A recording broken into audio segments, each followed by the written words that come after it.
una mattina mi sono alzato, oh vela ciao, vela ciao, vela ciao, ciao, ciao. Una mattina mi sono alzato e ho trovato l'invasor. Oh partigiano, portami via, oh vela ciao, vela ciao, vela ciao, ciao, ciao. Partigiano, portami via, che mi sento di morire.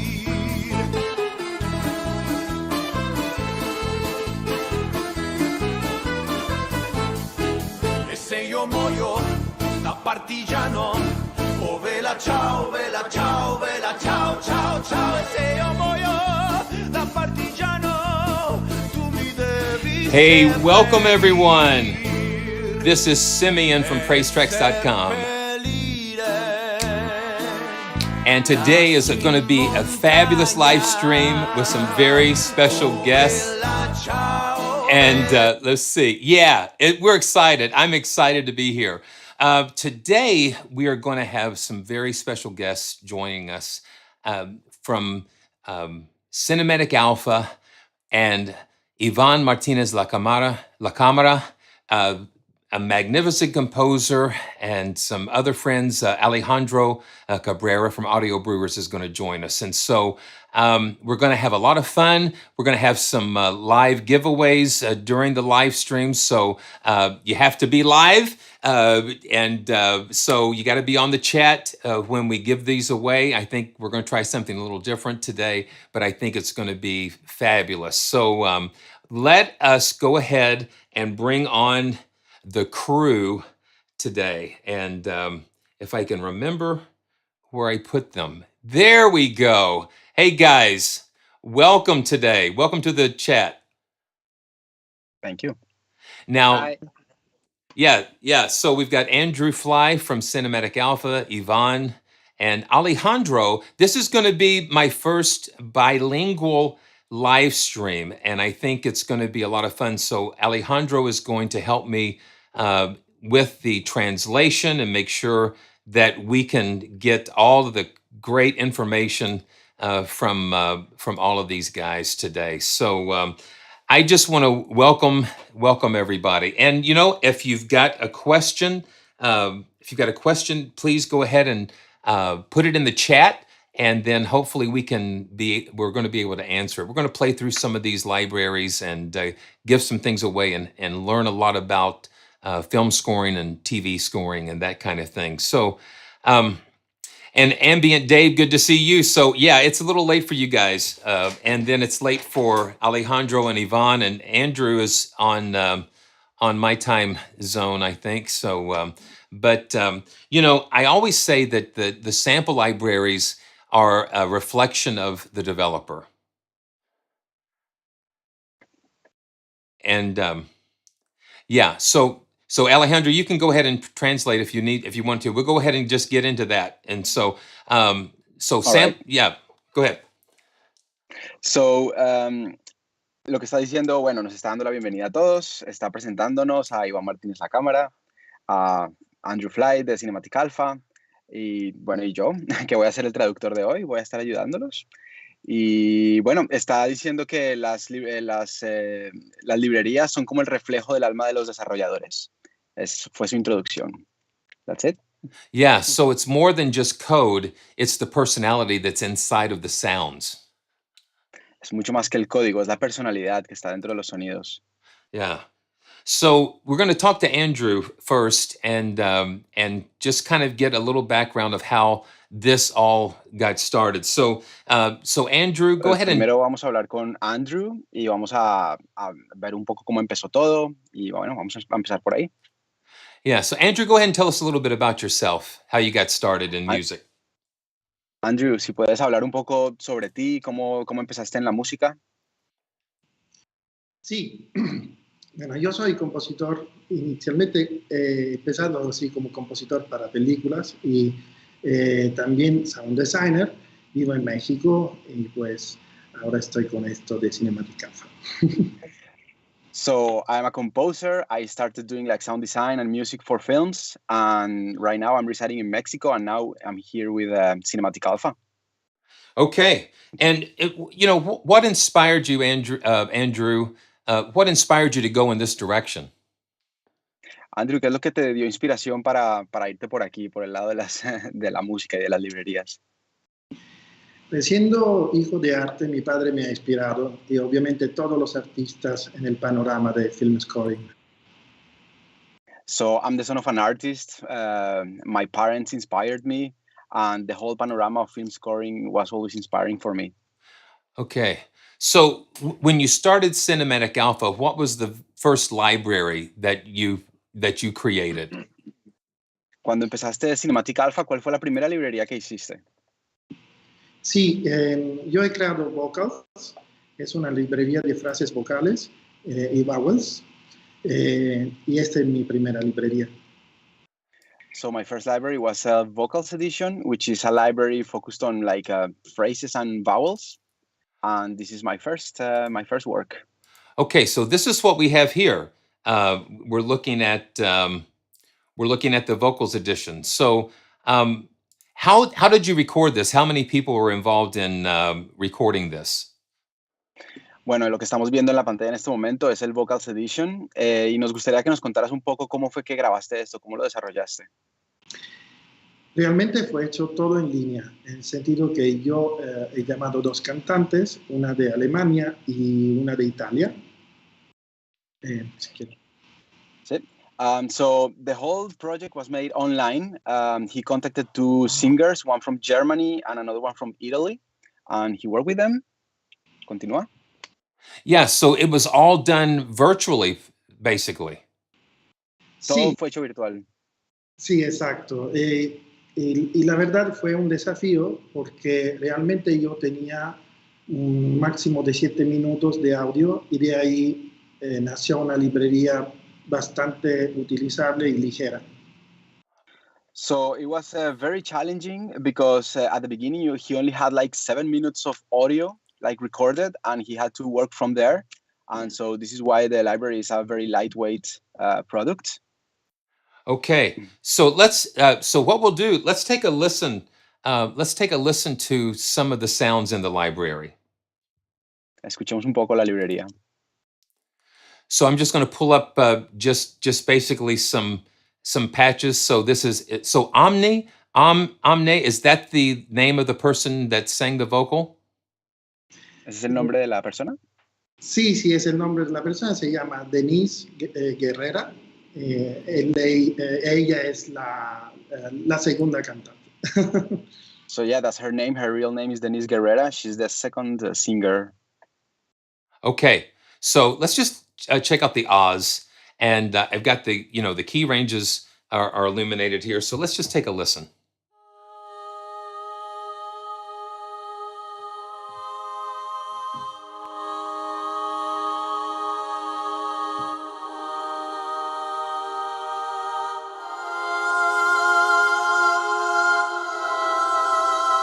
So that sounds pretty cool.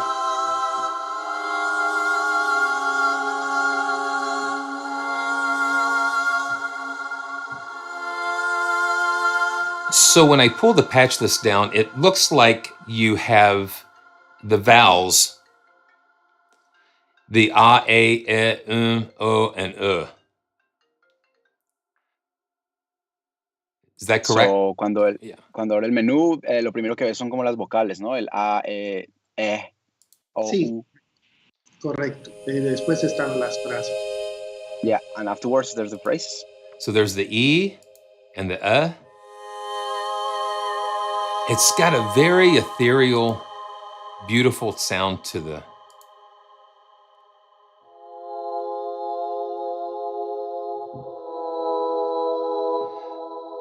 Very ethereal.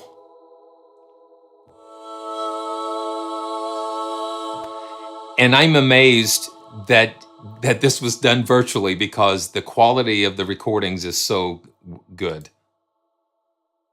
Es increíble que lo hayas hecho virtual porque la calidad de las grabaciones es buenísima.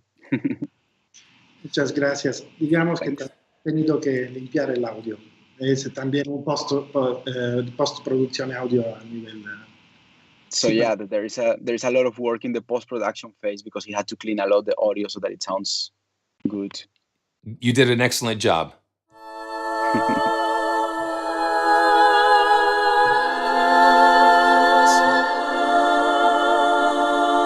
Oh, it just makes me want to sing along.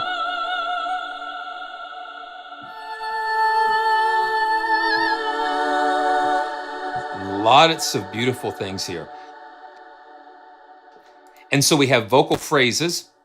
So you have the keyboard split into 3 different zones. So there are 3 different performances, or 3 different, just are all of them different phrases?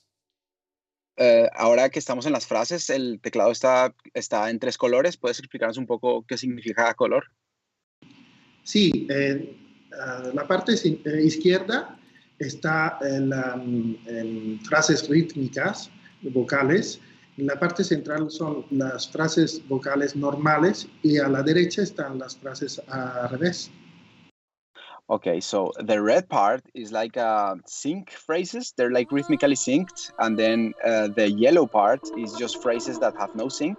Okay, so like, And then on the right-hand side, you have like the phrases, but backwards, inverted, reversed.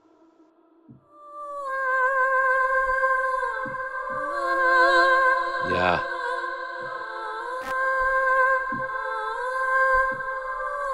So this is forward. This is reverse.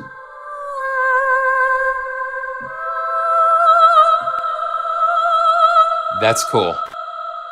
And then down here are the loops processed.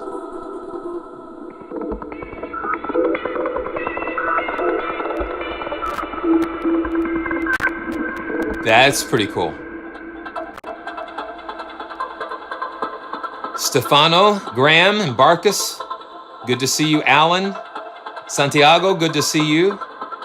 Zeto Lemos, good to see you. And Leonardo, Stefano, Marshall, we're all here. Good to see you guys. Okay, yeah, see, here we started already. We can get lost in the sound. Es fácil perderse en el sonido. And then you have phrases in A minor, the same thing.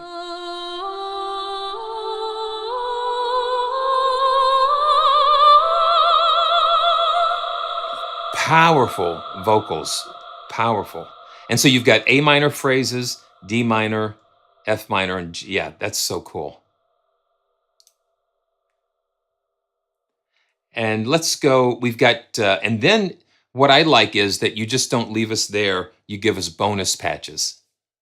Entonces lo bueno también es que no solo nos dejas ahí, sino que también nos das como bonus, patches bonus. Sí, de hecho he dado la posibilidad de probar algunos sonidos que podrían acompañar las voces, así como tal, para no dejar solo las voces. So yeah, the idea was to provide some samples that could accompany the voices so that the voices weren't like alone, you know, so that you could give something to give like a little bit of background. Okay, cool. So we've got some rhythmic loops here. So it's basically like a toolkit. It's a toolkit.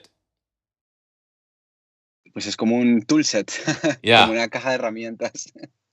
Exacto. That's right. So you could just use this to create some basic soundtracks. Puedes usarlo para crear como música, sí, como bases. Yeah. So this is a nice fat synth stack.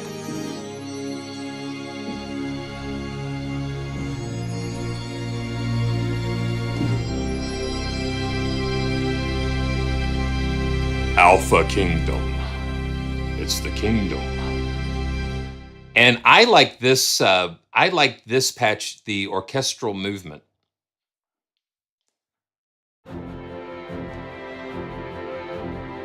I'm always going to play chords.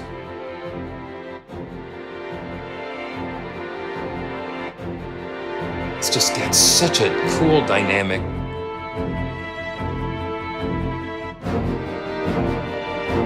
And even the voicings, when you voice it, it sounds so thick and rich.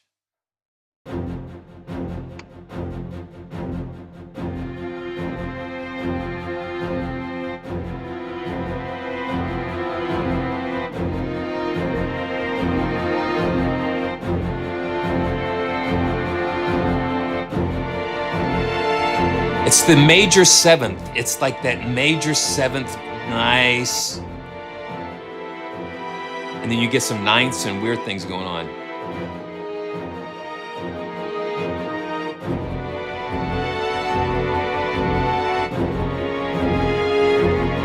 Okay. Just beautiful, beautiful. Bellissimo in Italian, I guess it's it. Oh, amazing. Okay. I mean, I don't see why we've got to wait to do this. Okay, so we've got about 20 people, 23 in the chat. So I said we're going to do a giveaway. So we're going to give away a copy of this library to one of you in the chat. And so this is how we're going to do this. I'm going to give you 45 seconds. And okay, yeah, the wheel of fun is here and ready to be spun, so somebody can win something beautiful. So this is what we're going to do. So I want you to guess a number between 1 and 100. 1 and 100. Go ahead, Alejandro. Bueno, para los que no habláis inglés, vamos a hacer un regalo de esta librería a una persona. Entonces, en los próximos 45 segundos vais a escribir un número del 1 al 100. Yes? Yeah, okay. So I'm going to count. I'm going to start a countdown, and in the chat, well, when I say go, wait until I say go. Esperad que diga go. And so I'm going to type go in the chat. No, wait. You gotta wait. Esperad un momento. Esperad. Okay, here we go. Alexa, set a timer for 45 seconds. Here we go. 3, 2, 1. Alexa, set a timer for 30 seconds. Second timer, 30 seconds, starting now. Okay. The suspense is killing me. Who will it be? Who will be the winner of the first giveaway of the massive live stream with Andrew Fly, Ivan Martinez Lacamara, and Alejandro Cabrera? The Cinematic Alpha live stream prize giveaway has begun. This is incredible. I'm getting very excited. There we go. Stop. Okay. Alexa, stop. Okay, ya está. Alexa, stop. Yeah, that is so cool. Okay, yeah, so after I type stop, the entries are over. Okay, so. Después del stop ya no valen los números, ¿eh? So are we ready for this? Here we go. I'm going to spin the wheel, and let's see what happens. Here we go.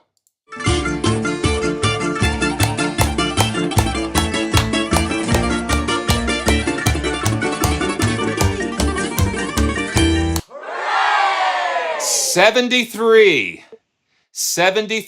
Oh, man. Okay. Steve Larkin guessed 74. And let's see. Oh, Marshall Banana. Congratulations. So, Marshall, you are the first winner today. And so the way this is going to work is that you need to send me an email at praisetracks@gmail.com. I'll put the link in the description. So I need to remember that. So Marshall, yeah, isn't that fun? Marshall Banana, and thank you, Marshall, for your support. It is just incredible. This is the voices. You got the voices. Okay. Dun, dun, dun, dun. Wonderful. Okay, so we're going to close the Wheel of Fun for now. And yeah, that's so much fun. So much fun. Okay.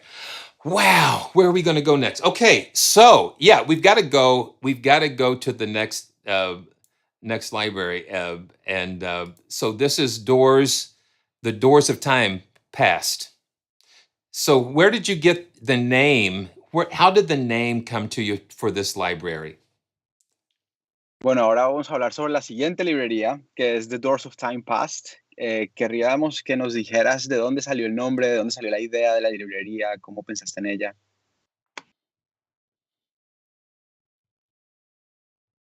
Quítate el mute. He tomado inspiración de una serie televisiva que se llama Dark, y más bien el nombre, así como tal, siempre ligado al tiempo. Entonces, por eso me ha venido esta idea de repartir las librerías, la trilogía en pasado, presente y futuro. So the inspiration came through this series in Netflix called Dark. He had the inspiration like using the timeline as a concept, so he could make like the trilogy of the past, present, and future. Okay.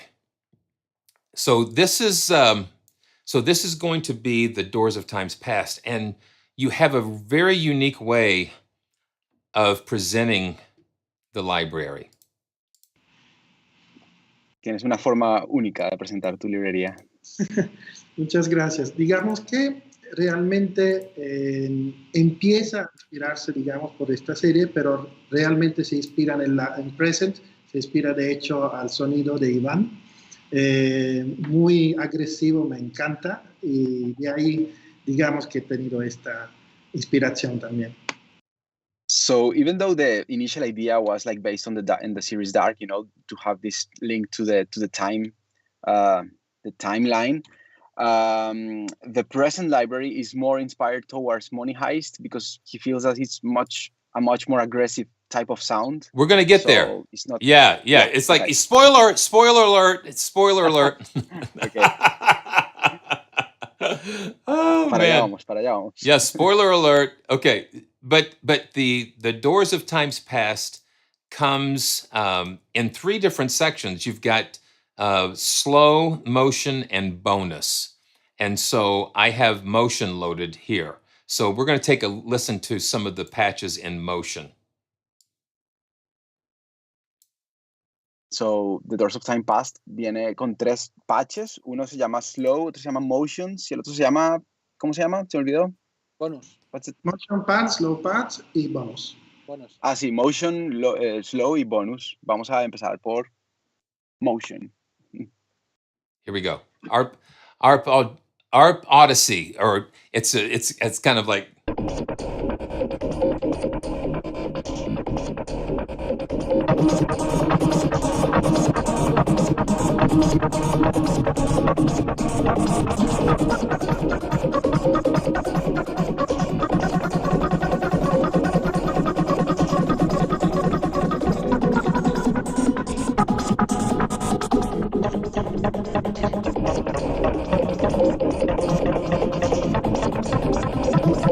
That's kind of crazy.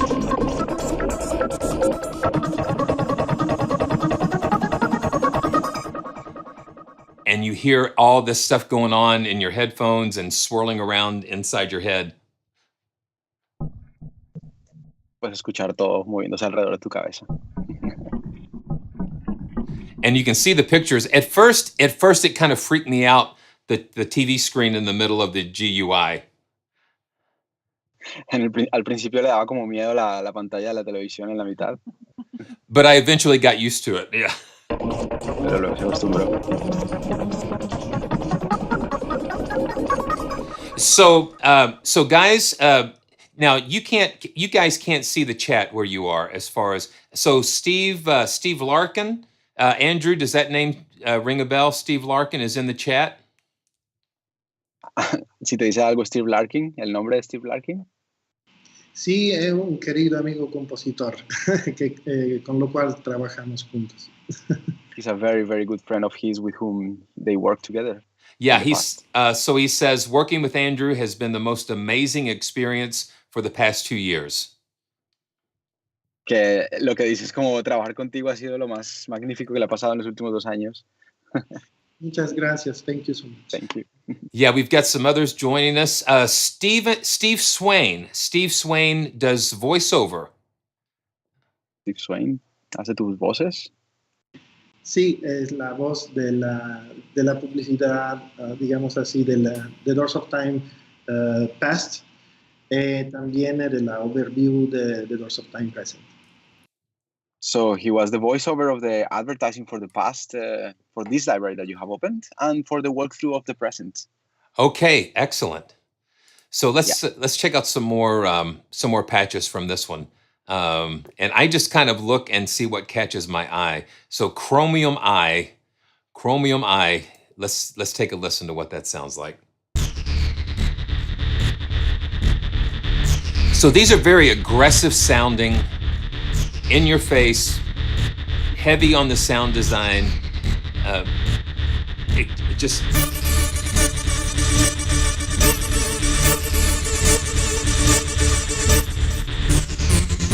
It almost sounds like, I don't know, dubstep or something kind of crazy, crazy dance music type of thing.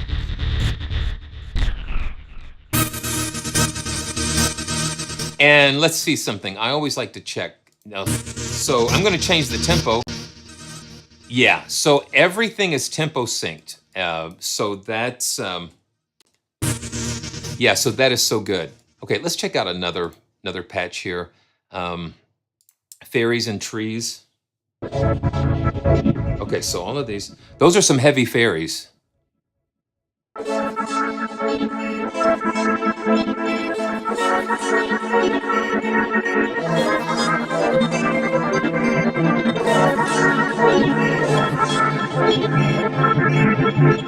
And Ivan, this is your first live stream with us, and so just a little bit about how I do these. I pull up a sound, and whatever I hear somehow comes out in my fingers, because I don't know what I'm going to play. So it's like improvisation based on what I'm hearing from the patches.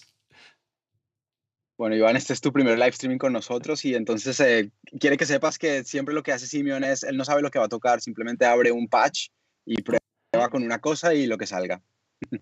Está bien. So Glitch Christmas, we'll do a couple more. Santa Claus has got stuck in the chimney with this one. It sounds like he's struggling to get out of the chimney. He's like he's stuck way down in there.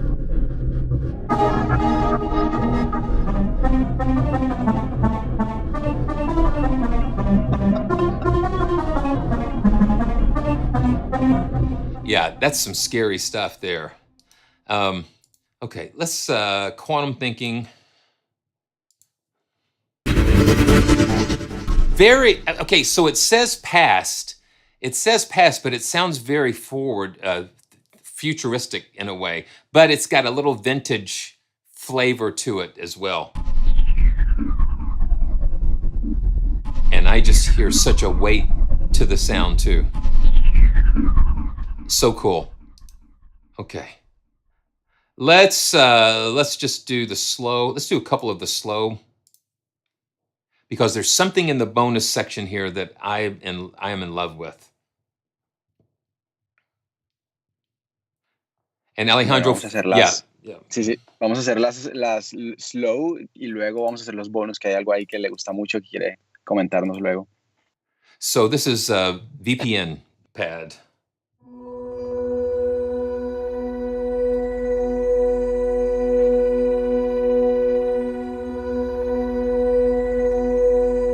So I like it when I can hold one note down and I hear so many things going on inside of the sound.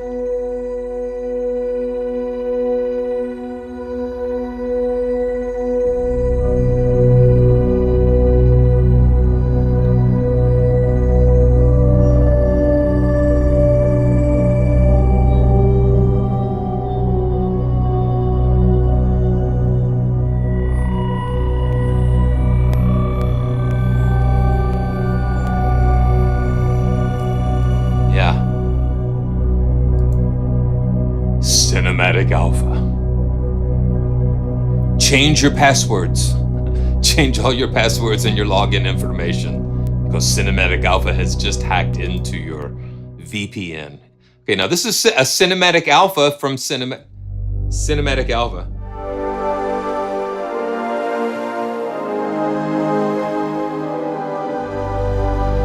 I have to ask, what types of synthesizers or sources were used to create this library? Bueno, le gustaría preguntarte qué tipo de sintetizadores o cuáles son tus procesos para llegar a diseñar todos estos sonidos para tus librerías. Pues realmente para mí el engine más fuerte que me ha dado estas satisfacciones en términos de sonido granular es Sandbox, creado de Alexander Solotov. No sé si quieres traducir. So to him, the most powerful engine he has ever used to design this type of granular synthesis is a synthesizer that is called Sandbox, which is created by this guy called Alexander Zolotov. Sunvox.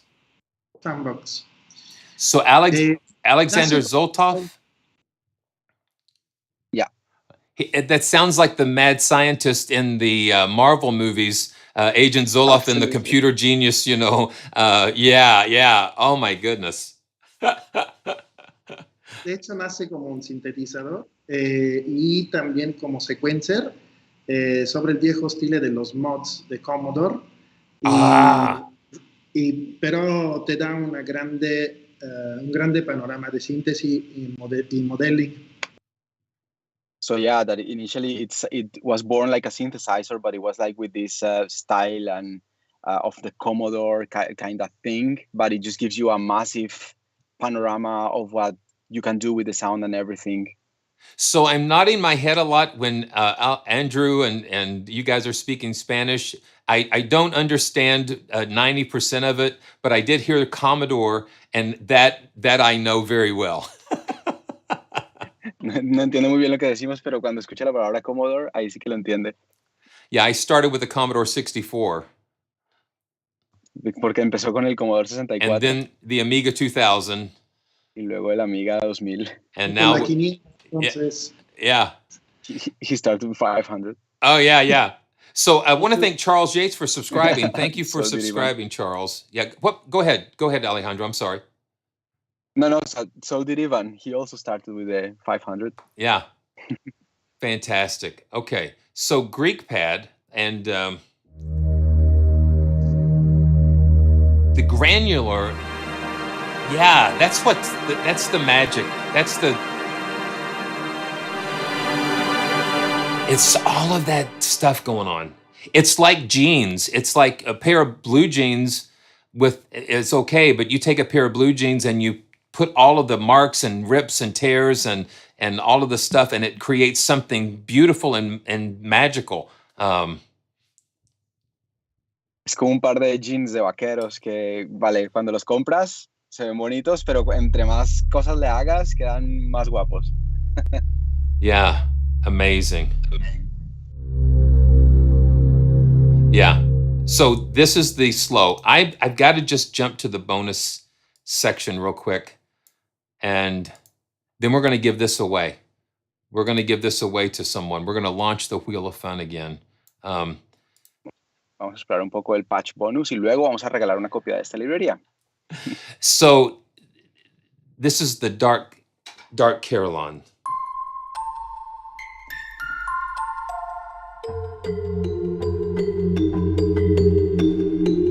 It's got metallic and it's got a metallic sound, but it's got an analog sound to it as well.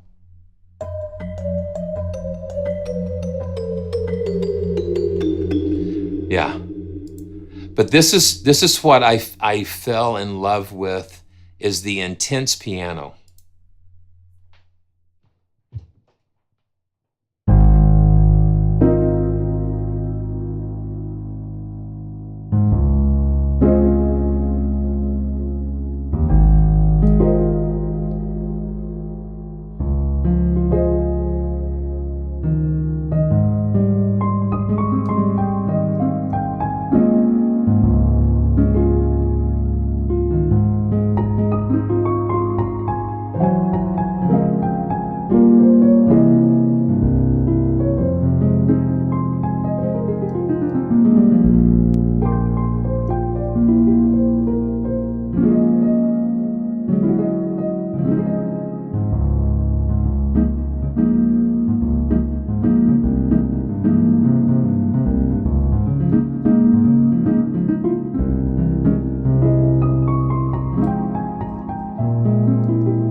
hear what I'm saying? Do you hear what I'm saying? It's just,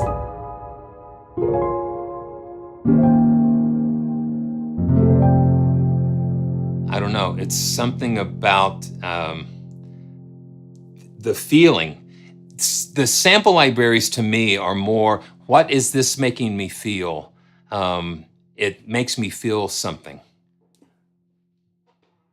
Sí, las librerías de sonido son... El significado de una librería de sonido es qué te hace sentir. Eso es todo para él. Es como, no hay nada más que eso. ¿Qué te hace sentir? Pues digamos que yo no tengo un patrón exacto. Cuando hago las librerías lo hago como me siento yo. Por ejemplo, cada patch es creada en base al día que yo vivo. Yeah, so whenever he's working on a library, it's all about the way he feels. Like, for example, every patch that he has made, it's all about how he felt that very day, you know? Like, every sound is all about how he felt that very day. That's what I'm talking about. That's what Exactamente lo que él dice. yeah, that hits it right there, because this on the screen is what is inside of your heart. Lo que estamos viendo ahí en la pantalla es tu corazón. And then when it comes to me, it's like you're touching something inside of my emotion. That's what makes a sample library great. Y cuando el usuario, o sea, Simeon, toca con tu librería, es como si estuvieras comunicándote con él, como si estuvieras tocando un poco su corazón también.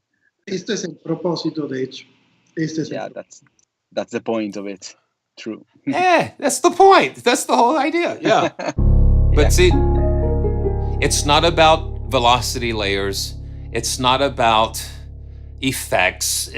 That's a part of it, of course. But if there is no heart in the inside of it, then it's like looking at a cold statue with no breath and no life. There's no life there. Vida. Vida. Is vida? Is that life? Is that life? Yeah. Yeah. There's life. There's life in this. Let's just look at one more. And this is cool because you've given us some drum kits too. And some that sound really kind of familiar.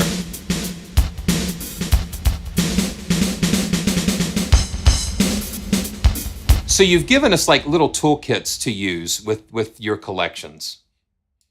Pues entonces tus colecciones son como pequeñas cajas de herramientas porque traen de todo, ¿no? Como baterías, armonías, melodías. Sí, la idea es de dar inspiración por cualquier tipo de estilo.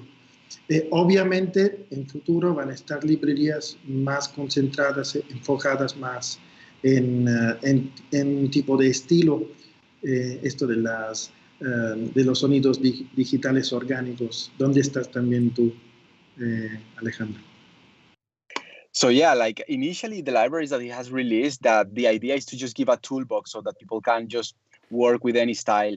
But in the future, he wants to specialize a little bit more, to make the libraries a little bit more specialized to one specific thing, which is something he has been working on for the future releases. Okay, great. So, Yeah. You know what? It's giveaway time again, and we are moving quickly. It's like we've been here almost an hour, 40 minutes, and Ivan's patiently waiting. And thank you so much. I hope you're enjoying the. We're coming. We're coming close. We're coming very close. Gracias por tu paciencia, Iván.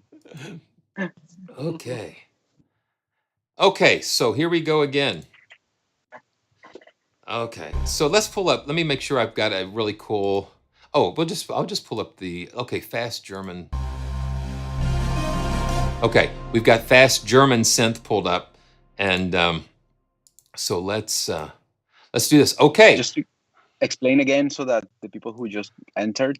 Okay, the so dynamics. so if you've just joined us, the Wheel of Fun is in play once again, and I'm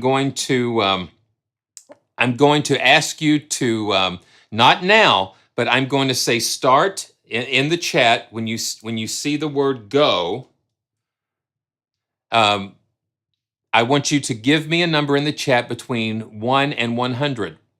And only after I say go. Now, after the timer is up, I will say stop.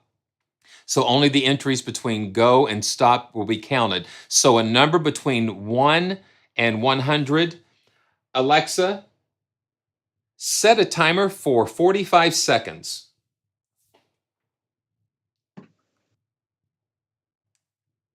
And here we go.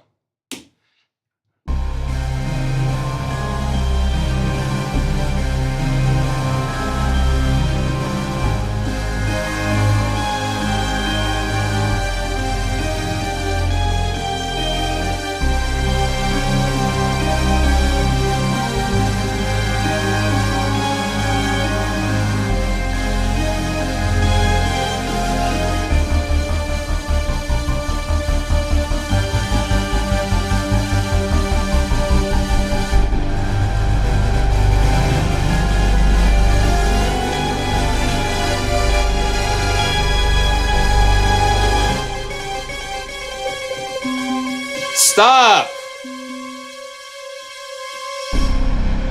Stop. Alexa, stop. All right.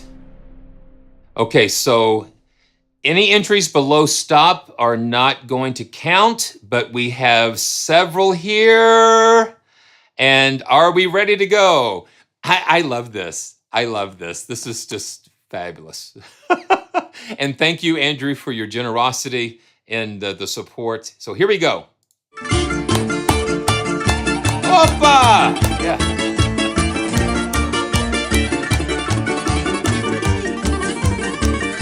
Hooray! 29. So 29. So let's see who got the closest to 29.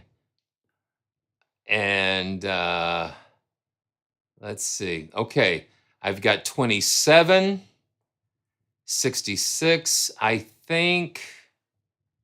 Yeah, so 27 is the closest. So let me, it's Fabrizietto. So you have won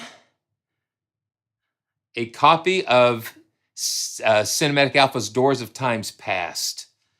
Fabrizio, F-A-B-R-I-Z-I-E-T-T-O 80.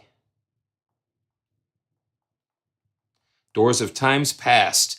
And send me an email, and I'll put it in the chat.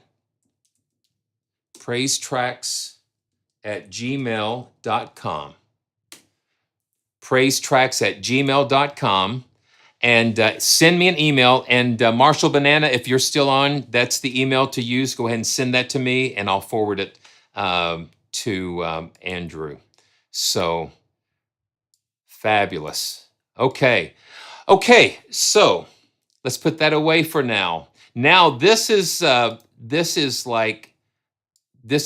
what we all have been waiting for, and I want to welcome Ivan again to this live stream. It's just been wonderful, and I want to thank you for joining us. Nos gustaría darte la bienvenida, Iván, y agradecerte por estar con nosotros. Hola, encantado de estar con vosotros. It's a pleasure to be with you.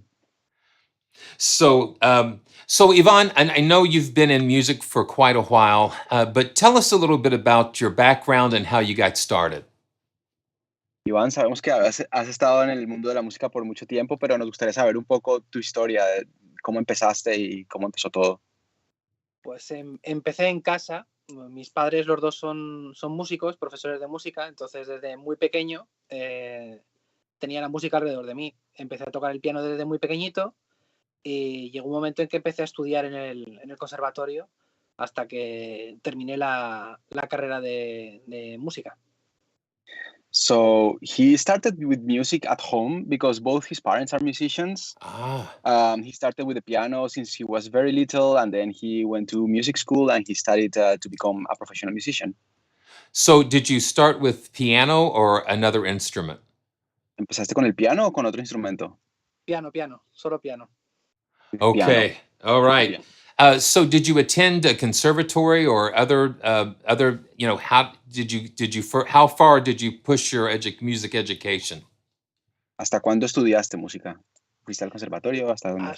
Sí, aquí en España se divide el conservatorio en grado medio, grado profesional y superior. No sé en Estados Unidos cómo se dividiría, no sé cuál es la equivalencia. ¿Superior es más arriba que Sí, profesional? Sí, superior es más que profesional. Okay. Yo terminé el profesional, no hice el superior. Okay, so in Spain, I don't know how music education is in the US, but in Spain, you have like the conservatory has like 3 levels. So you have like the medium, the intermediate, the professional, and then you have the higher. For some reason, higher is higher than professional. Ivan went till professional, but he didn't go to the higher level, but he went till the professional level. Okay. So that sounds good. How did you get introduced to Andrew and his libraries? ¿Cómo conociste a Andrew y sus librerías? Pues me contactó a través de Facebook, me dijo que era músico, compositor, me enseñó lo que estaba haciendo, vi que tenía mucho ímpetu y muchas ganas de hacer cosas, ¿no? Lo que me empezó a enviar algunos patches de los que estaba programando para que los escuchara, y la verdad que me gustaron mucho. Y empecé a utilizarlos en lo que estaba trabajando yo en ese momento. So he contacted me through Facebook. He sent me a message introducing himself, saying that he was a musician, a composer. I saw that he had a lot of energy and a lot of attitude for this. And he started showing me the things that he was doing. He started sending me like the patches of what he was doing, and I just felt like inspired and just started using them in my work. Okay, that is a word when bespoke is a word that when I looked at Andrew's libraries, that is the word that came to my mind. Okay, wait. Okay, yeah. Es como la palabra para definir a Andrew es como que está hecho a la medida. Es como sí, como que lo que hace es hecho a la medida. It's like someone who makes custom suits. Es como el que te hace como el sastre. Un sastre, sí, totalmente. Sí. Yeah, and it's amazing.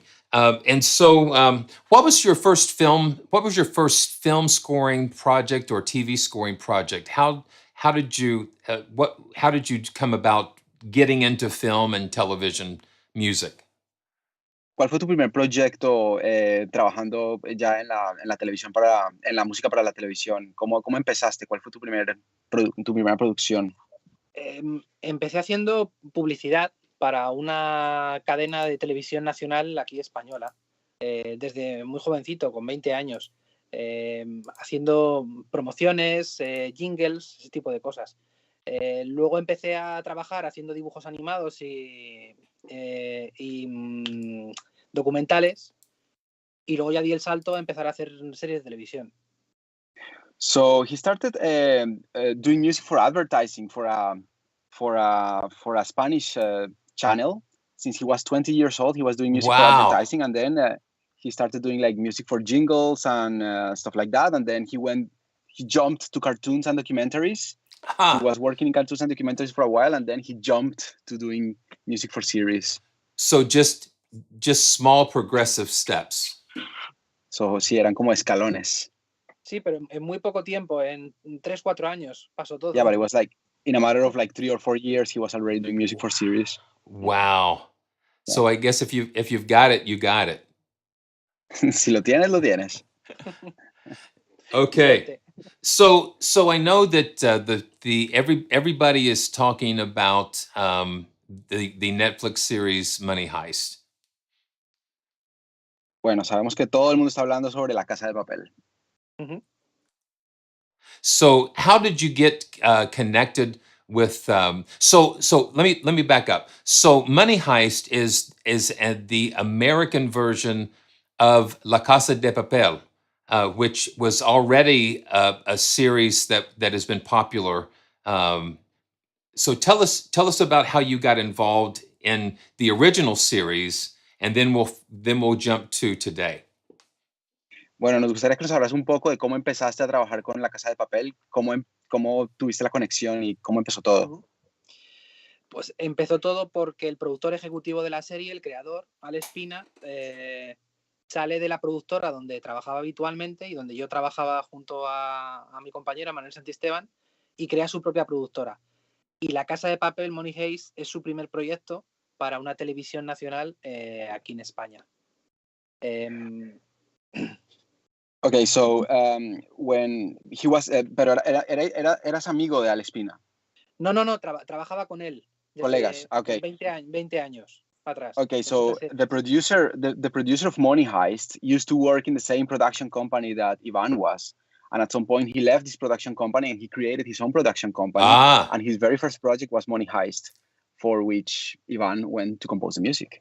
Wow. And so when you approach a television series, what do you compose for character or for a scene, let's say?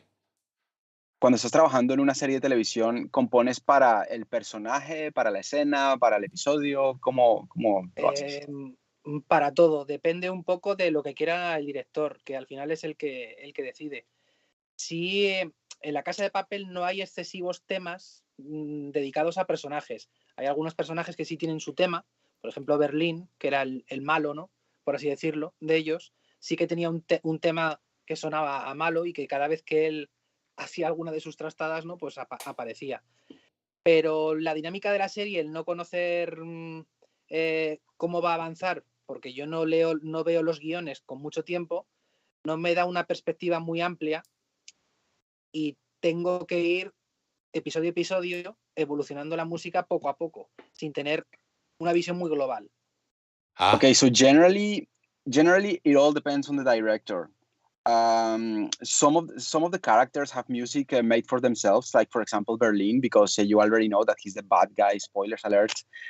So every time you see him, you're gonna hear this melody that is like common. But generally, when it comes to Money Heist, Ivan doesn't really know what's gonna happen in the future, so he doesn't have the time or to develop to foresee what's gonna happen. Thematically, so musically he cannot foresee what's going to happen, so he goes episode by episode and he just tries to adapt. How far in advance do you know? How much time do you have to, like, from the time that you get an episode?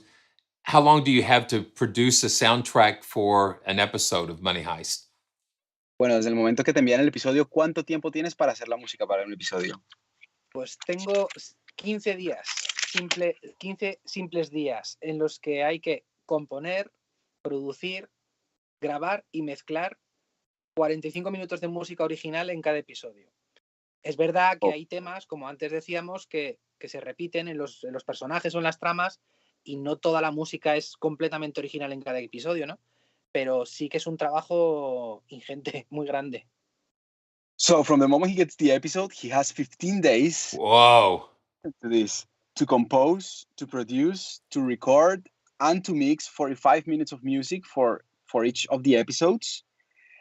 He reckons that not the whole 45 minutes of music are original music, because as he mentioned before, there is some music that already belongs to each of the characters. But regardless, like in 15 days, he has to have like everything ready. So from the very beginning till the end. So basically, you're planning like what, for 5 minutes of music? No, 45. 45 minutes of music in 15 days. Yes.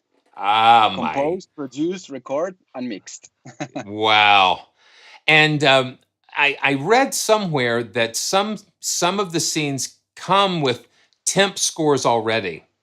How do you manage that process when the director or producer already has music pretty much assigned to a scene, but you have to recreate it. Bueno, ha leído también que algunas veces hay escenas que tienen música temporal. Nos gustaría saber cómo actúas cuando un director te da una música temporal, cómo lo haces para traducirlo a tu música. Pues hay dos opciones. Hay directores que quieren que el temporal track sea respetado al 99,9%. Entonces, como llevan tanto tiempo escuchando esa música en su montaje, es muy complicado convencerles de que otra cosa es lo correcto. Y hay otros directores, que son los menos, que sí que te permiten, aunque ellos hayan montado con un temporal track, aportar tu visión y tus ideas. Traduce si quieres, luego sigo. Yeah. So let's start from this. 99% of directors that give him temp music with the scenes, they're so used to listening to that very music that it's very difficult for Ivan to suggest that something different could work. So they're like married to this music. So they want Ivan to totally respect the ambience or the feeling that the music is taking. However, there is like this 1% that allow you to go beyond these borders and to suggest or to create something new. So you still have to create something. Wait. Oh. Sí. Una cosa más. Es muy complicado también porque en cada temporada hay 4 directores. Cada uno de ellos con sus gustos y con sus manías, por así decirlo, ¿no? Entonces, cada uno de ellos monta con músicas distintas, de músicos distintos. Igual en un capítulo te encuentras un cue de referencia de John Williams, otro de Hans Zimmer, otro de Trent Reznor y otro de, no sé, de Thomas Newman, ¿no? Entonces, conseguir aunar el estilo de todo a mi música es muy, muy complicado. Okay, so there is this thing that for every season of Money Heist, there are 4 directors that are doing the series, you know? Oh, man. So when Ivan is working, he is getting like 4 completely different views on how the episode works. So you have like the director that will give you temp music using John Williams. The other one is going to give you something Hans Zimmer style. And then there's the other guy who's going to give you the Thomas Newman style. Wow. And then Ivan has to grab all these different types of music and he has to try and adapt to his own music, but also to respect the Money Heist feel. Yeah. So Marshall said 45 minutes a day. So it's 45 minutes of music per episode, and there's a 15-day period to get that done. So for each episode, you have 45 minutes of music soundtrack and 15 days to do it. But still, and when you're talking about 4 different directors, 4 different visions, I applaud you. My deepest regard and respect. Está impresionado con la cantidad de trabajo que haces en 15 días. Like that. And so you replace the temp score with your interpretation of it, correct? Entonces reemplazas las temps, las cues con tu música. Yeah, that's right. Okay. Wow. And okay. It's just great. So so those of you that are just joining us, we're talking with Andrew Andrew Fly from Cinematic Alpha, Ivan Martinez Lacamara, that is the producer of the music for Money Heist and so many other films, and Alejandro Cabrera from Audio Brewers. And so thank you guys for joining us. This is a fabulous conversation, and let's keep going. I just wanted to just give you guys a little breather. Okay. Let's see. What did we do here? Nope. I see that there is somebody in the chat that didn't understand. It is 45 minutes of music that he has to compose in 15 days, not a day. Yeah. Like he has 2 weeks to deliver 45 minutes of music. Yes. Okay. Yeah. And I can't see that. Favorezzo? Well, excuse me. You know who I'm talking about. So the question for Ivan, what is his relationship in post-production with the film editor? ¿Cuál es tu relación en la postproducción con el editor? ¿Con el editor Sí. de audio o de vídeo? No, con el editor de vídeo. De vídeo. Gracias a Dios, ninguna. Me explico. So thank God he has no relationship with the editor. Okay. Porque si tuviera relación con él, sería una voz más que opinaría sobre la música.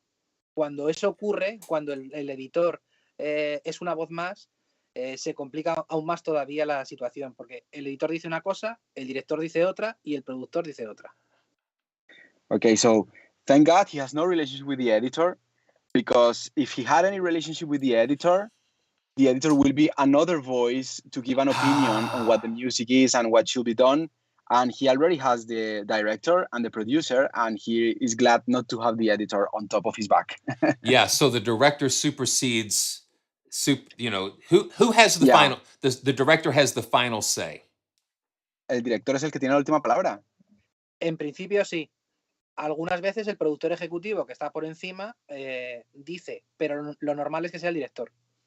So normally it is the director. Sometimes the executive producer will say something, but generally it's the director. Okay, cool. And do you deliver a stereo mix or like a 5.1 surround? Is it, or it's just stereo? Bueno, y cuando trabajas la música, ¿das un archivo en estéreo o das una mezcla en 5.1? ¿Cómo es? Por el momento todavía en estéreo. El 5.1 se virtualiza en la mezcla de postproducción de sonido. Virtualizan el 5.1 pues con un virtualizador Dolby, un plugin, vamos. Okay, so generally when he works, he gives the stereo mix, and then in post-production, it is virtualized to Dolby, to 5.1. So yeah, this is the way they work right now. Okay, cool. So let's talk about how this next library from okay. Let me back up. Okay. Okay, so what is your, okay, I'm going to ask you two questions. What is your favorite hardware synthesizer?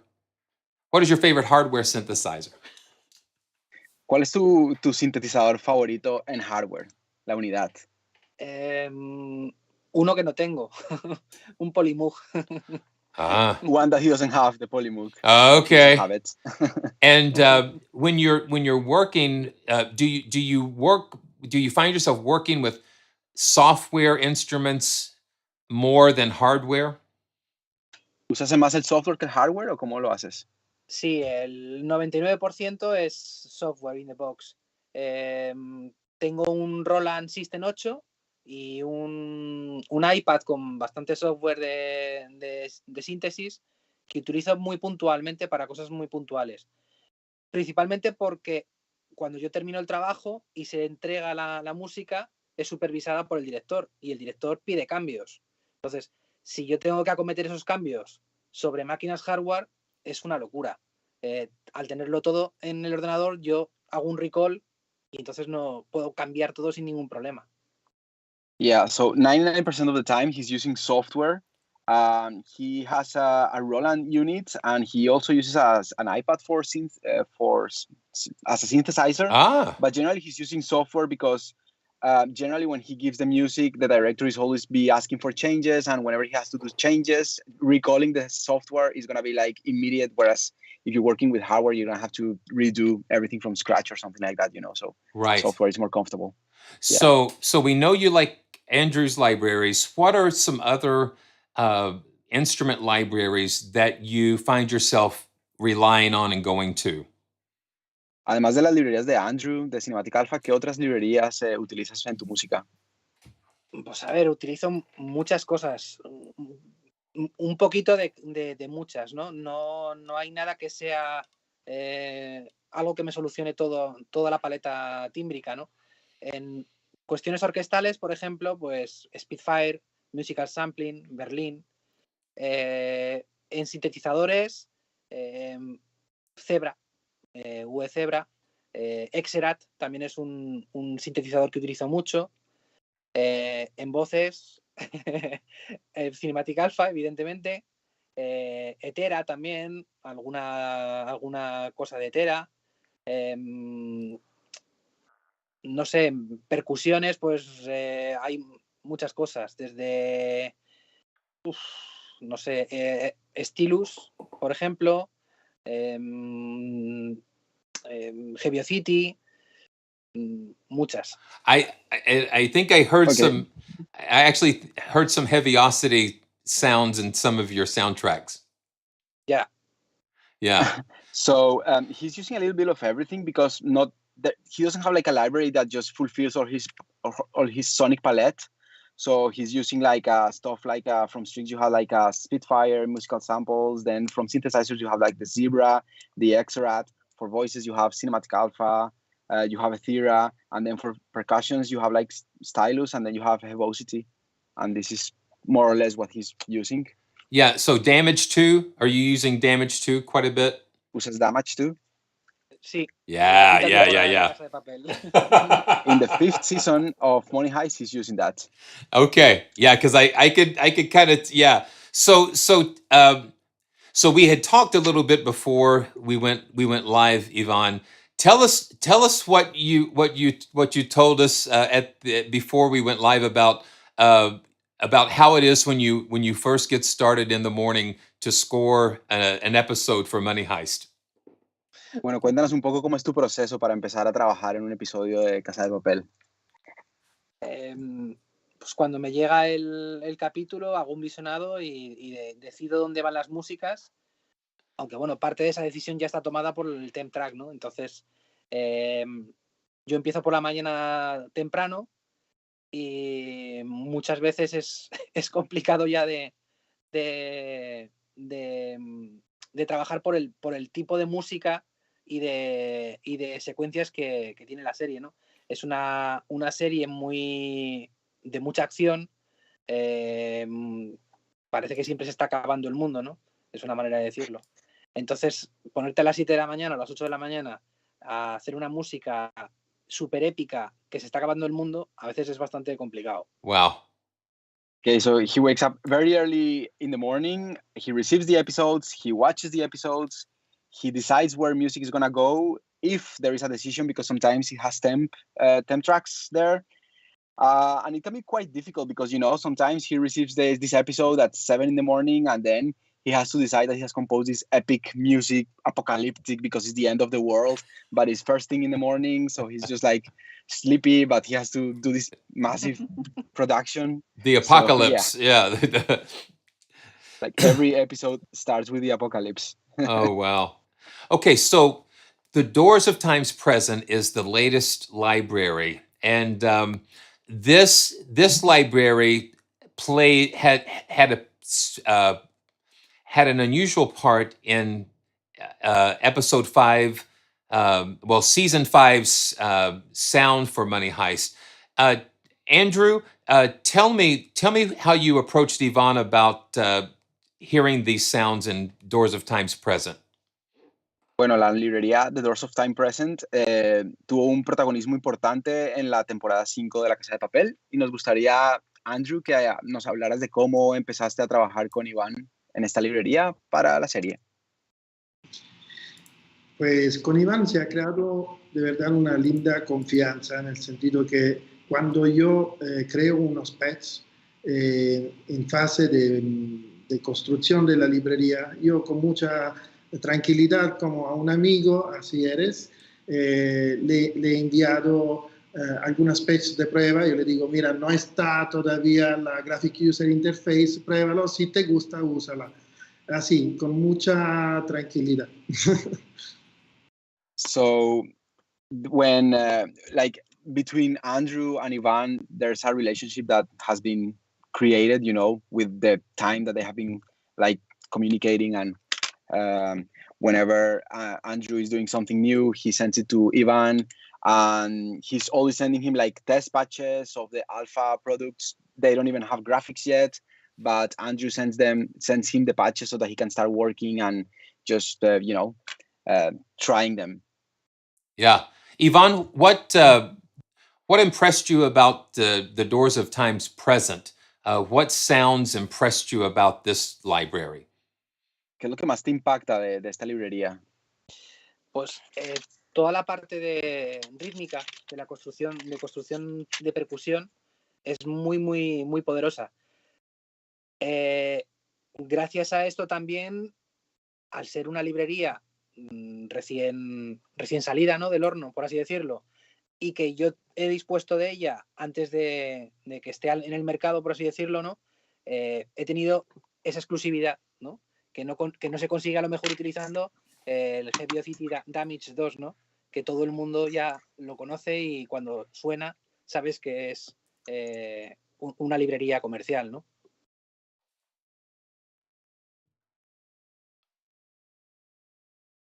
Okay.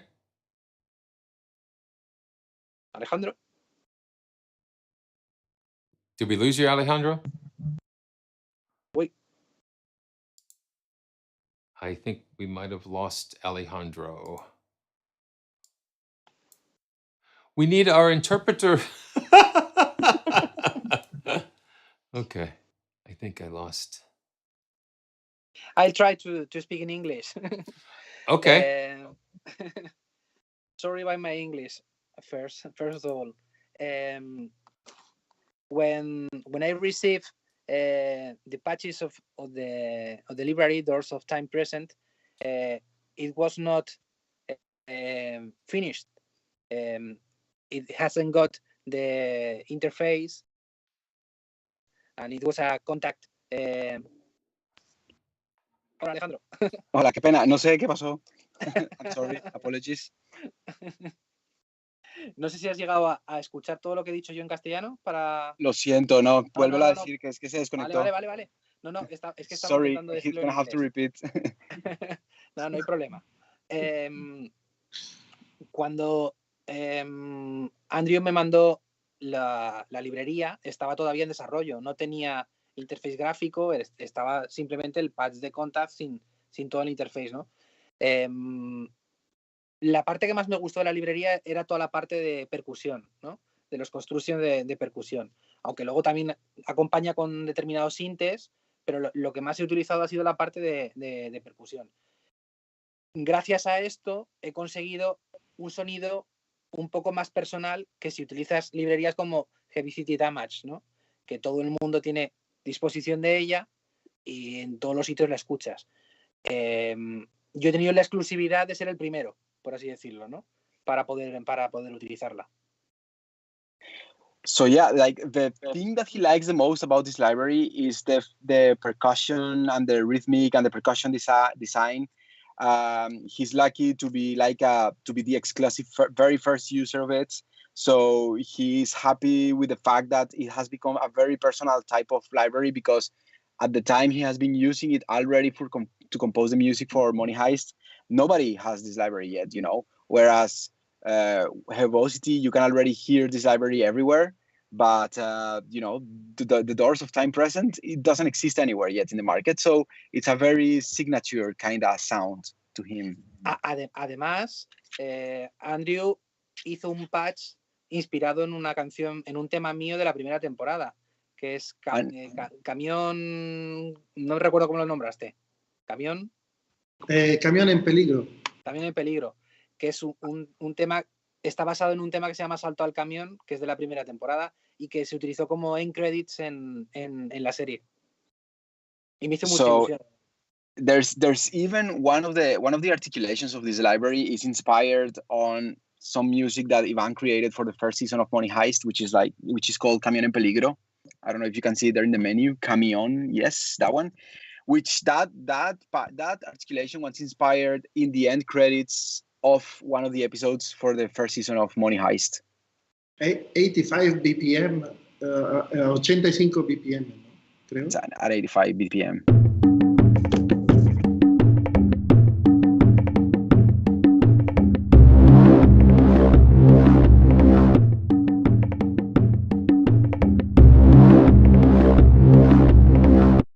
And here we go again with the animation. So I had a hard time, like, oh my gosh, my brain is like splitting, and I've got to watch what's going on here, and like, it's like, oh my gosh. But I got used to it. So I told Andrew, I said, get rid of the video. And then I fell in love. Then it was like, it's okay. Al principio no estaba tan acostumbrado al video, pero luego, bueno, se acostumbró y ahora le gusta.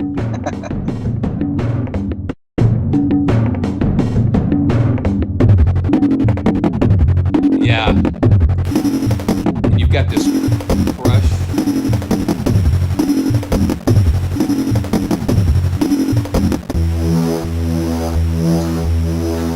So with this library, you have drums.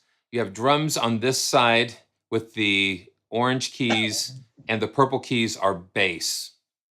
And they're Bueno, en esta split. librería tenemos el teclado está dividido en dos. Por un lado están las baterías, que la percusión, que es la parte naranja, y por el otro lado, que es la parte violeta, son como bajos, ¿no?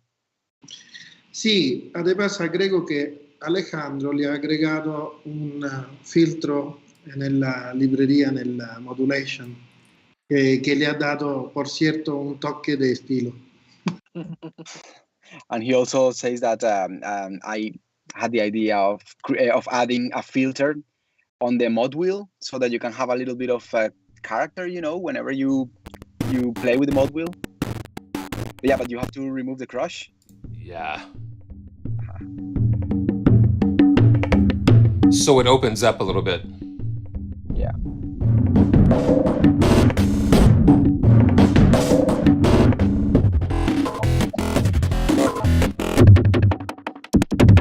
And every key has a different rhythm. Cada tecla.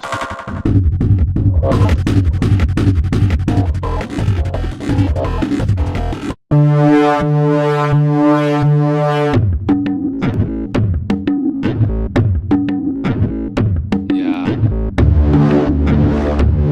So that's crazy. Ivan, what is another one of the patches that you like? ¿Hay algún otro sonido que te guste, Iván? A ver, ¿Algún es otro que por los nombres ahora no me acuerdo. The thing is that when he was working with it didn't even have a graphic user interface. So it's quite difficult to find. No, por los nombres no lo sé. Creo io te he dato Track Dealer. Track Sí, Dealer. sí, ese me Track suena, sí, Dealer. es verdad. Perhaps Track Dealer you can find? Sí. What is it? Track Dealer.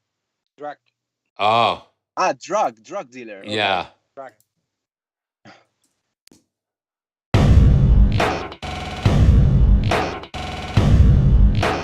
Wow.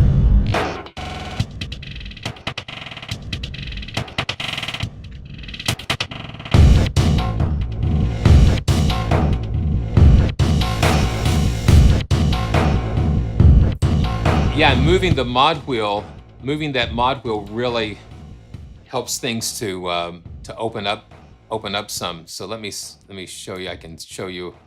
So that mod wheel.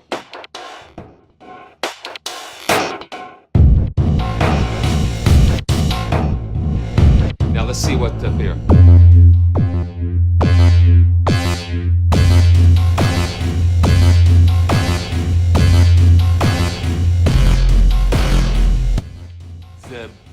It's like it's the bass, the low, and the gravitas, and the big the apocalypse. That's so cool. Okay, so oh man, it's just so fun. And Alejandro, you've been sitting there. Oh no, yes, Alejandro. Yes, it is you. You've been sitting there doing such an excellent job translating, but did you have some help in helping Andrew with some of these libraries? Yeah, so now besides a translator, no, I'm a very good friends with Andrew. We met when he was looking for somebody to help him out with the Doors of Time project, and I just helped him, with the whole code part of the library, with the whole backend of it. So yeah. Wow, that's excellent. Okay, so it's a giveaway time again, and we are hitting the home stretch, and just so grateful once again for all of you guys joining, and guys for watching, and all of you guys for participating. It's such an honor and privilege. Es un privilegio y un honor estar aquí reunidos todos. Igual. Okay, so the Wheel of Fun is here again. Okay, so just for those that are joining us, now make sure you stay to the end, because we're not done. We're not done yet. There's some more to go. So again, when you see go in the chat, I'm going to have you put a number between 1 and 100 in the chat, and I'm going to spin the wheel after like a 45-second time period. When you see the word stop, then all the entries will be closed. And so here we go. And one of you will win a copy of The Doors of Time Present to start an apocalypse in your own studio. So are we ready? Alexa, set a timer for 45 seconds.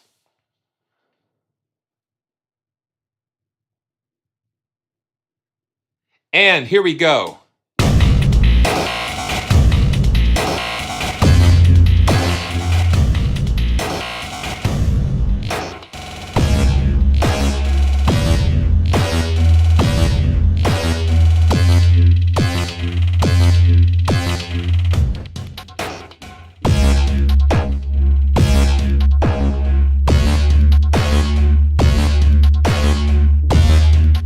The tension is building.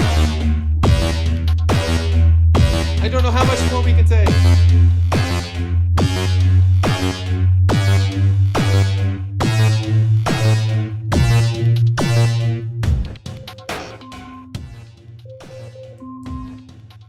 Stop. Alexa, stop. Fabulous. Yeah. I feel like Who Wants to Be a Millionaire on the game show. A lot of fun. Okay,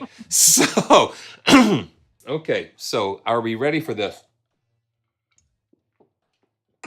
So here we go. 3, 2, 1. Here goes the wheel.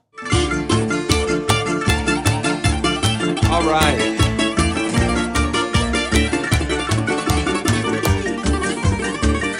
Hooray! Tres.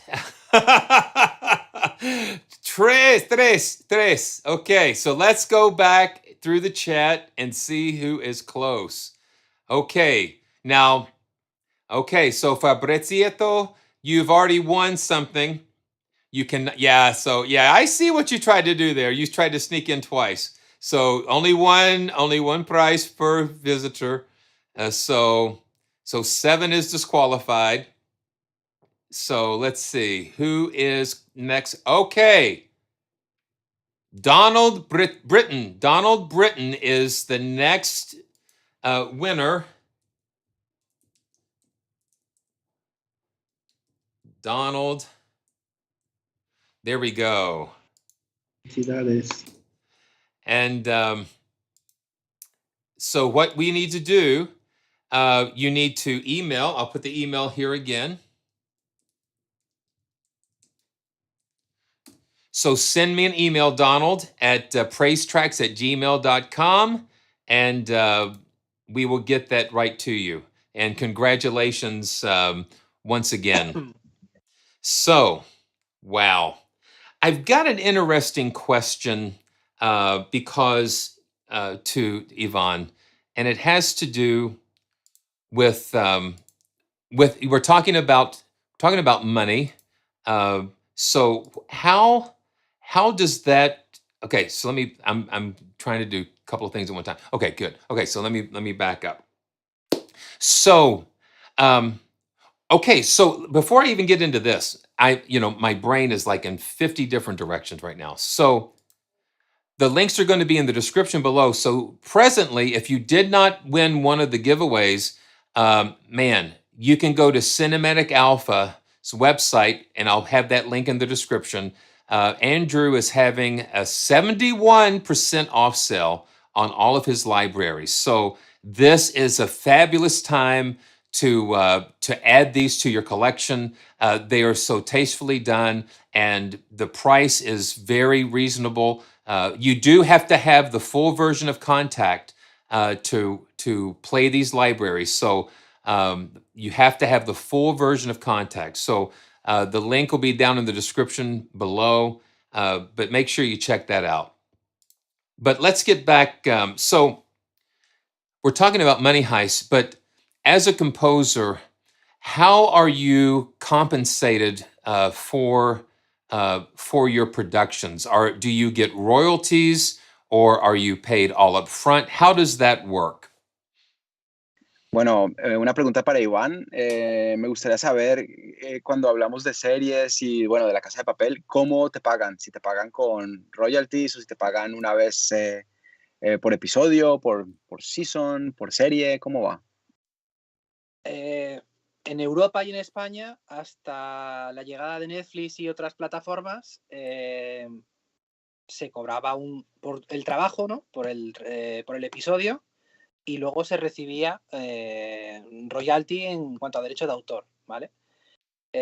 Con la llegada de Netflix, están intentando imponer el sistema buyout, ¿no? El work for hire, ¿no?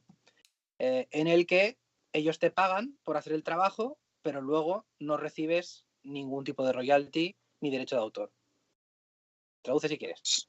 So before Netflix was in the market, in the European markets, in Spain, composers were paid twice. They were paid once per episode, like an upfront amount, but after that, they will get a percentage of royalties every time the episode was aired. However, since Netflix and other streaming platforms entered the European market, they have been trying to change this to make it a buyout type of thing, so that the composers just get like an upfront payment, and that's it. They don't get any royalties and such. La cuestión es que en Europa es ilegal. El buyout es ilegal. Entonces, en Europa sí que se cobran derechos de autor de las series de Netflix y de las plataformas. De Estados Unidos, no. Y de otros países donde el buyout es legal, no. Pero de Europa sí. O sea, si una serie americana te compra a ti, solamente te pagan una vez. No, me explico. Aunque yo firme un contrato de buyout para La Casa de Papel, en Europa, cada vez que se emita, yo voy a cobrar royalties. Ok. No voy a cobrar de Estados Unidos ni de Reino Unido y de algún otro país donde sí que existen los buyouts, ¿no? Okay, so in Europe, buyouts are illegal for composers. So he has signed a contract, which is a buyout contract with Netflix for Money Heist. However, every time somebody watches an episode of Money Heist in Europe, Ivan is getting a royalty percentage. But if the episode is played in a country where buyouts are legal, then he doesn't get any royalties. Wow. So it depends. So it's a balancing act in a way to make sure that you are getting compensated fairly upfront in the buyout situation and not leaving yourself short, because of the royalties. O sea que te toca buscar como un nivel para que cuando te paguen con el buyout pueda un poco compensarte lo que habrías perdido de las royalties. Sí, pero es muy complicado. En una serie normal que no tenga un éxito mundial como La Casa de Papel, a lo mejor sales ganando con el buyout, ¿no? Porque te pagan más por ser un buyout. Pero en el caso de La Casa de Papel te garantizo que pierdes con un buyout. So yeah, but it depends on the production. If you have a production like Money Heist, which is like a worldwide known series that is playing in a ton of countries, you're obviously losing money if you don't have royalties, if you're only with buyout. But if the series is a small production, then of course it's better to get a buyout because you know that the series is not going to be played much, so it's better just to get paid once. So it depends on the series. It's a bit complicated to calculate. Yeah. So it's like in the early days of television, it was like no one had an idea that reruns and syndication. So it was like some of the early television stars, they would just get a buyout. And now, years later, these episodes are constantly running over and over again. So it's amazing how media, how entertainment and media has changed so much over the years. Sí, es como en los años antes de la televisión en el que no existían los reruns, no existían las indicaciones, entonces los artistas sí les pagaban una vez y ya, pero hoy en día tenemos todos los reruns, todas las indicaciones, entonces el mundo del entretenimiento ha cambiado demasiado, ¿no? Ujú. So Fabian just said, so he will put Money Heist on a loop to give more money to Ivan. Hay un usuario que dice que va a poner Casa de Papel en loop para darte dinero. And En then Europa. Pero ¿desde qué país? ¿Desde qué país? From which country? In which country are you, Fabian? yeah, Fabian from which country? Yeah, and then Barcus Aurelius said to use a VPN to stream wherever you are from Europe. Usar un VPN para usar Europa. At your own risk. I do not know anything. I know nothing about any of this stuff. So I've got to have a little fun with Andrew because I've kind of been waiting for this. But I want. Whoop, nope. Ay, caramba. There we go. No. Yes, there we go. There we go. Okay, so I've got all of my tabs open. The Wheel of Fun is going to be in play soon. And so now, so Andrew had mentioned one of the beats in Doors of Time's Present, and I want to get the beats per minute back up here. The pulp action. And this was one of the things that you really liked, Andrew, and it reminded you of a song. So can you tell us about this particular patch? Bueno, hay una articulación ahí en la librería que se llama Pulp Action. Si puedes hablarnos un poco sobre esa articulación en específico. Pues realmente es la única patch que está fuera del coro. Es totalmente una patch que hice yo como un plus para el usuario, y la idea es que se divierta con algunos pasajes de batería de rulante, así muy, digamos, divertida. Y sí, digamos que todo fue hecho, todos los grooves, yo primero lo voy tocando con el teclado, propio manualmente, y luego claramente voy estando cuantizando eso, y por cada tecla va a estar un groove diferente. So yeah, this specific articulation of the library, it's a completely outside of the theme articulation. He wanted to create something just to have some fun with the users, so that the users could have some fun with the library. The way he designed this, like generally whenever he's designing something that is percussion-like, he always likes to play the percussion with his fingers on the MIDI keyboard. He just plays it manually, and then he just quantizes it after he has played it. So this is the way he approaches like percussion. Okay, let's take a listen. Oh, so you got to unmute it. Unmute the what? Oh, well, that explains it. There we go. Oh, come on. Oh, yeah. Oh. There we go.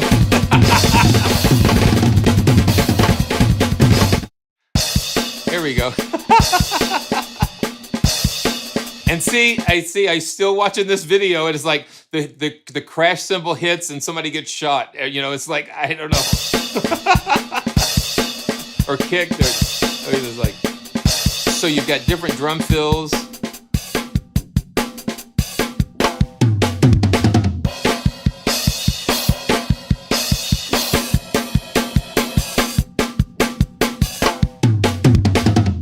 So they play through the measure.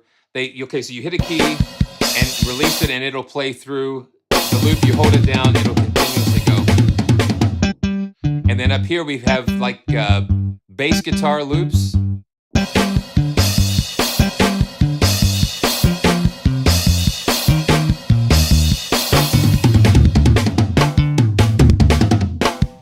So it's a lot of fun. But you sent me a video of you playing a song from Chicago, and I warned you that I was gonna do this, but I put in a little bit. I've got a little brass patch.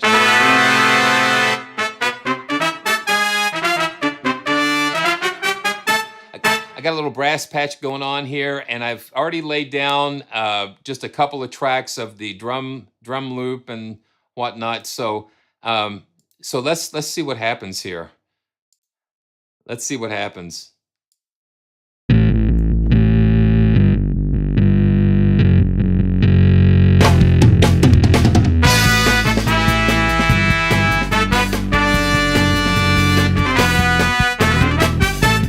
Wait, da, da, da, da, da.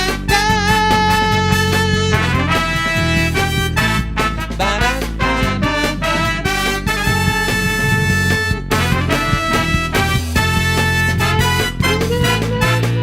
da,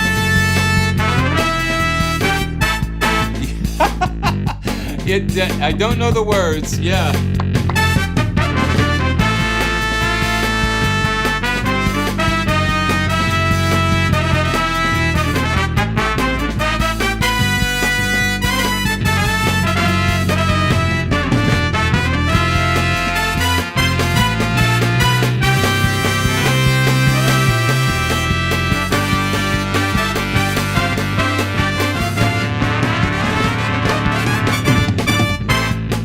Yeah. That's crazy. That is crazy.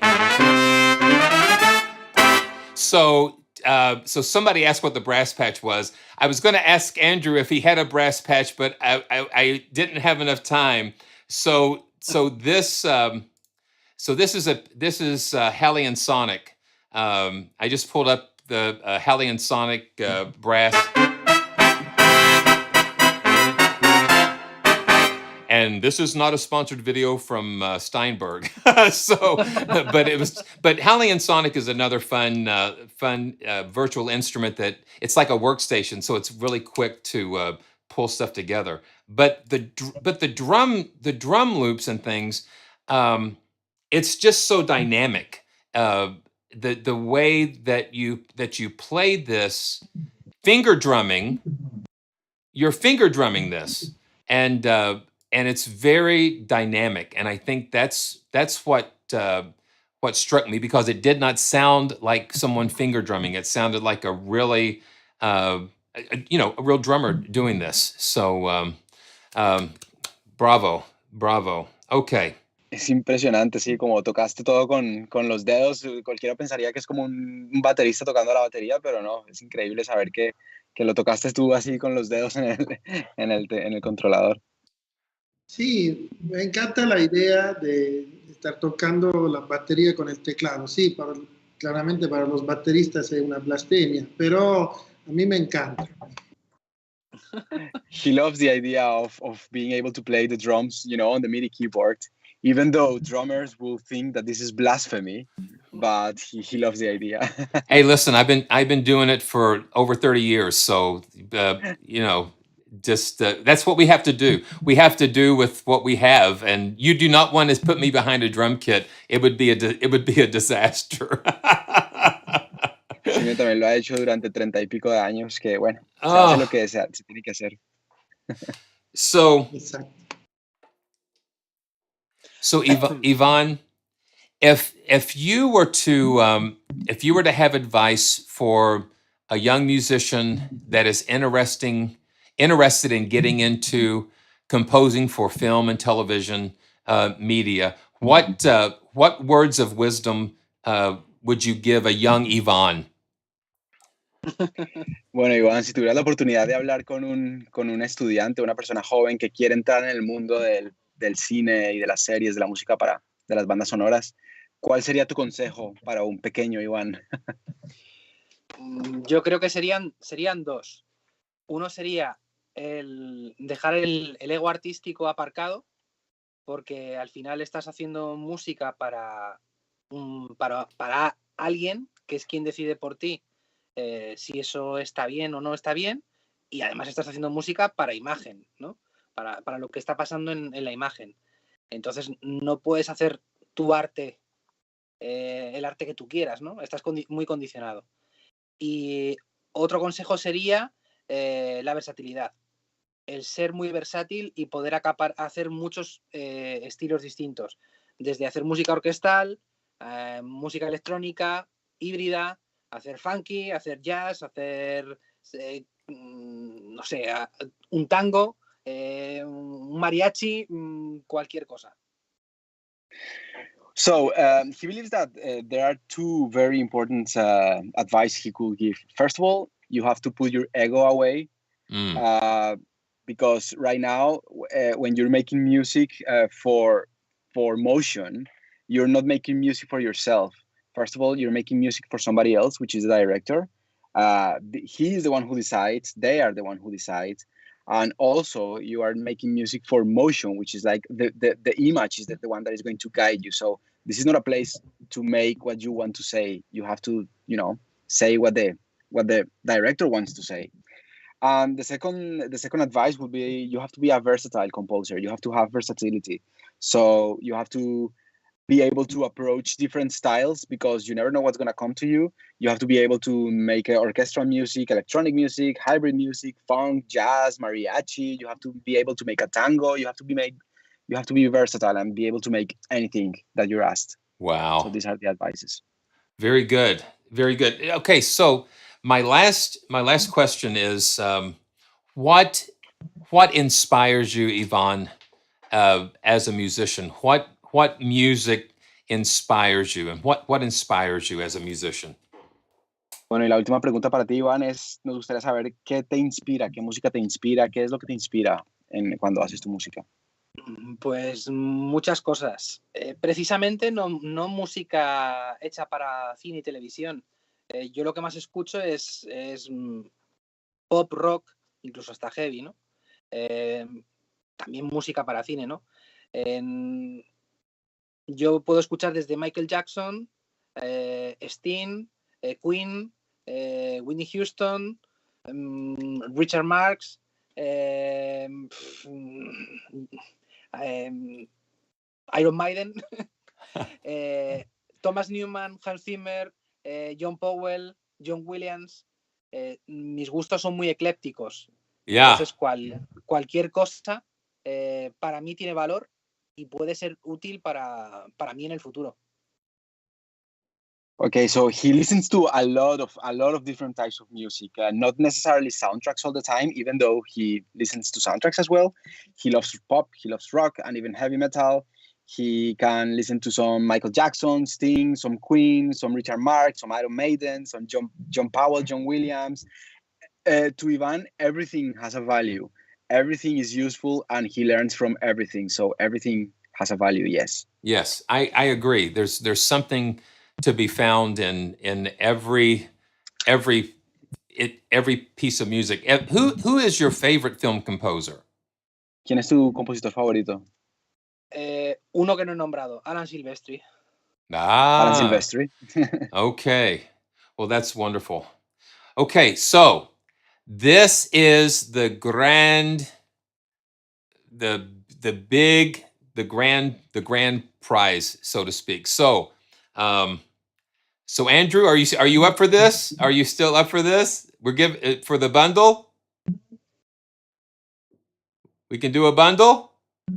Bueno, Andrew, en este momento estamos listos para dar el bundle. ¿Estás bien para ello? Cierto, estoy listo, claro. Perfecto. So you're live. So you it's almost like a proposal. You've got to say yeah. You've got to say yes because you're live in front of all these people. Es una proposición. Tienes que decir que sí. So this So this bundle. Let's see what we've got. Oh, let's see. What do we got here? What do we got? Oh, no. Okay, never mind.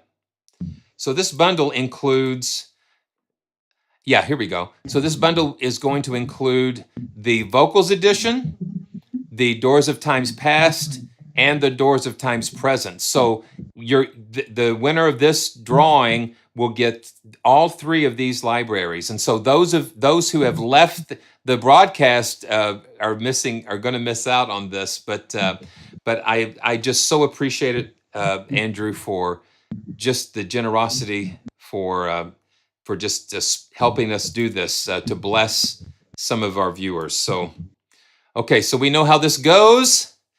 I'm going to start a timer, and then I'm going to hit go, and we're going to have 45 seconds. And when you see stop, no more entries, and you need to put a number between 1 and 100. If you've already won a previous prize, you are not eligible for this drawing. So here we go. Alexa, set a timer for 45 seconds. And go. Here we go. Go.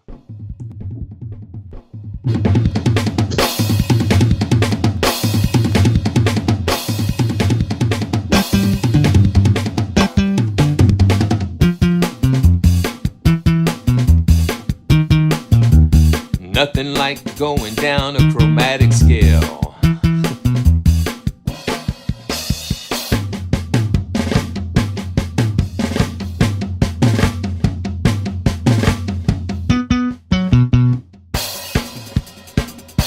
Oh yeah, we got some 16ths going on here. Ah! Stop. Alexa, stop. Oh man. This is great. This has been one of the best live streams we've had in a long time, and it's because of all of you. Thank you guys so much. Graham, you're too late. You're too late. Sorry. So here we go. Are we ready for this? Are we ready for this? 1, 2, 3. 3, 2, 1. Ah. Oh, come on, come on, come on.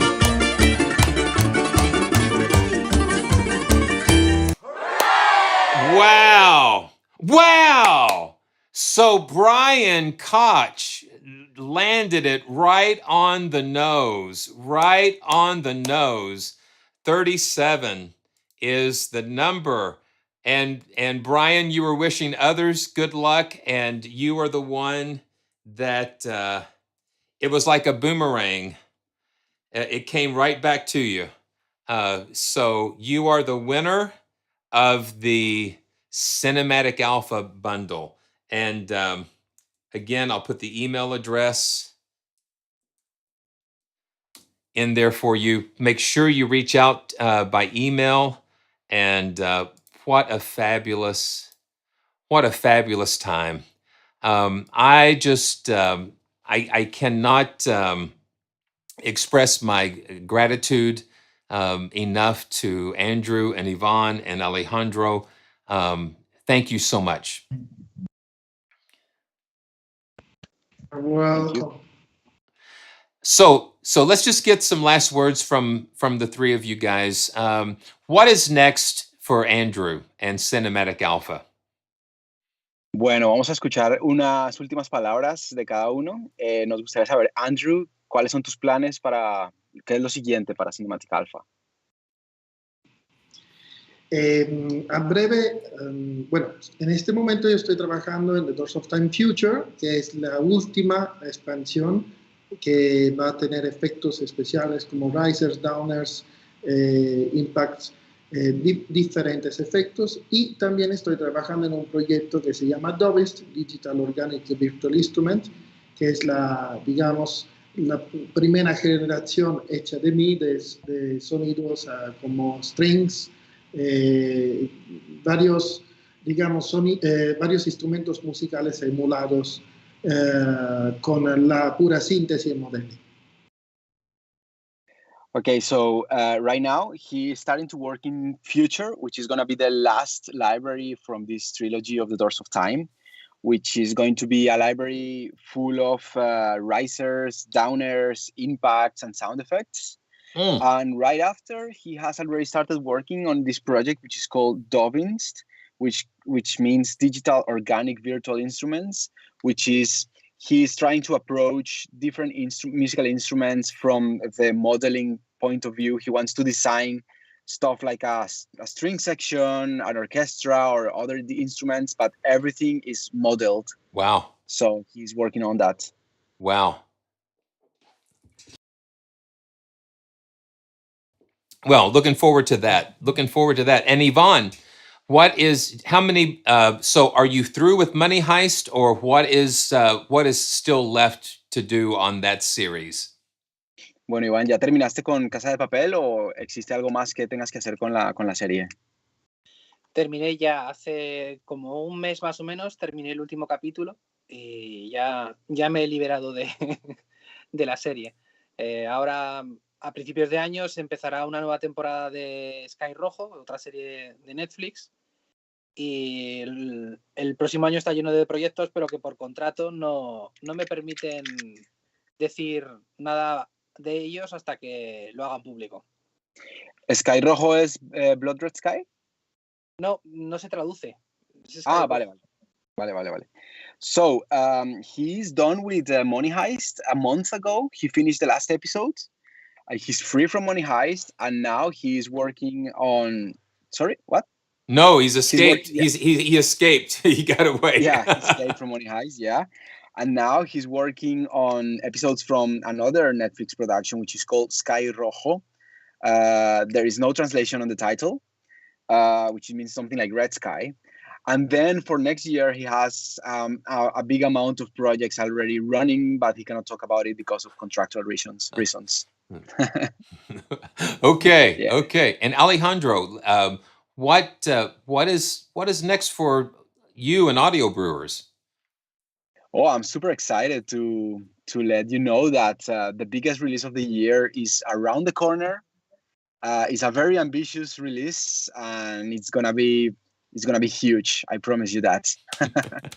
And Yeah. and you let me hear just a little bit, and it is indeed huge, and I can't wait. I can't wait for everyone to hear all of your beautiful projects, and to experience your music, and experience Andrew's libraries and music, and Ivan, just brilliant. So guys, you guys stick around for just a couple of minutes after we go live. I want to make sure that we just wrap things up after the live stream. But I just am so grateful for all of you guys. It's what a fabulous stream.